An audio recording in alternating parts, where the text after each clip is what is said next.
ազդեցություն չունի համաշխարհային էկոնոմիկայի վրա։ Ուսացիք չէ։ Եվ ճապոնական շուկան ֆինանսական այդքան հզոր չի ոնց ամերիկյան, Ճպուճի, եւ ճապոնական տնտեսության կառուցվածքը ամերիկյանի պես չի։ Ճապոնիան ֆինանսական համակարգը այդքան ուղղճացված չի, այնտեղ կա ռեալ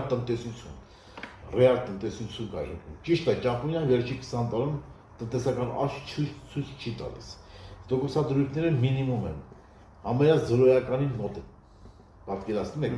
ու աճ չի տալի, բայց Ճապոնիան դա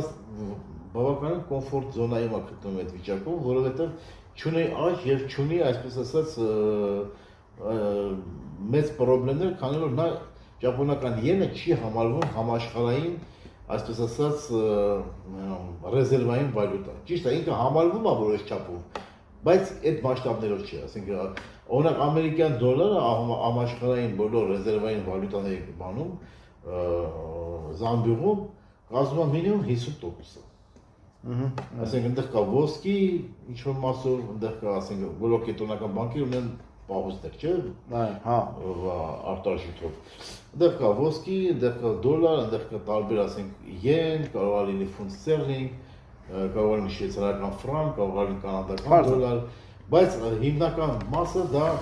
դոլարն է։ Ամերիկյան դոլարը այսօր համաշխարհային առևտրում կազմում է մոտավորապես 45%, բայց ժամանակին եղել է 70%։ Բրետոն Վուդյան համակարգը փլվելուց հետո 1976 թվականին ամերիկյան դոլարը դառավ համաշխարհային հիմնական արտարժույթը, որով ակտիվեր ունեն միջազգային առևտուրը։ Եվ ինքը դառավ միջազգային առևտուր։ Դրա հետևանքով ամերիկան ստիպված էր միշտ մեծացնել դոլարի տպումը, էմիսիան։ Ինչի՞ առավոտը ինքը արդեն դոլարը տպումը ոչ թե միայն իր տնտեսության համար, ինքը դոլարով ապահովում է ամբողջ աշխարհի համաշխարհային առևտուրը։ Այսինքն ոնց որ ամերիկյան կենտրոնական բանկը կամ ֆեդերալ ռեզերվային բանկը, որ ասում են, դառել էր ոչ թե միայն Ամերիկայի համար բանկ, այլ համաշխարհային բանկ էր։ Ինքը սպասարկում էր աշխարհը, այսպես ասած, դրամով, որ աշխարհի առևտուրը, աշխարհի տնտեսության զարգացումը ոչ մի բան չխանգարի, որտեղ եթե տնտեսությունը զարգանում է, աճում է համաշխարհային էկոնոմիկան, պետք է համապատասխան դրամային ապահովվածություն։ Ճիշտ է, բոլոր պետությունները ունեն իրենց ազգային դրամները, բայց սրանով քանի որ դոլարը համաշխարհային շուկայում համարվում է համաշխարհային վալյուտա, իրենց դրամները իշխանները իրենք ունենան, իրենք պետք է տպեն իր համեմատ դոլարի համեմատ։ Դա տպելով իրենք դրամները դոլարը պետք է ավելի շատ տպվեր, որ փոխանակման ֆունկցիա կատարվեր եւ համաշխարհային առևտուրը, էքսպորտը, իմպորտը ընդհանար без պրոբլեմ։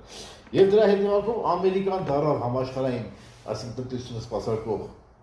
հիմնական դրամ սպասարկող երկիր։